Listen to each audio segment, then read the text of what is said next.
తింటే ఎంత టేస్ట్ ఉంటుందో ఈ తొక్కలా తీసుకొని బా మాంసం ముక్కలా ఉంటుందండి.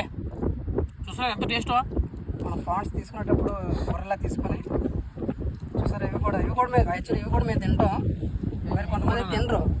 సో ఏంటంటే ప్రతిదీ టేస్టే దీంట్లో. ప్రాన్స్ అనేసరికి చాలా బాగుంటుంది కదా, అందరికి తెలుసు. ఈ తొక్క మనం తీడు లేట్ అయిపోతుంది తప్ప కానీ ఇలా తీసుకొని వీడియోలో లేట్ అయిపోతుంది ఎప్పుడంటే కానీ. చూస్తున్నారండి కాదు తింటే మామూలు ఉండదండి బాబు. బా వేరే లెవెల్ అండి. కుదురుతుందా? ఈ చేప ఏంటి అనుకుంటున్నా, గొరక. ఇది ఒకటే ముళ్ళు ఉంటుంది కానీ చేప చెప్పగా ఉంటుంది. గొరక అంటారు, గొరక. చూడండి చేప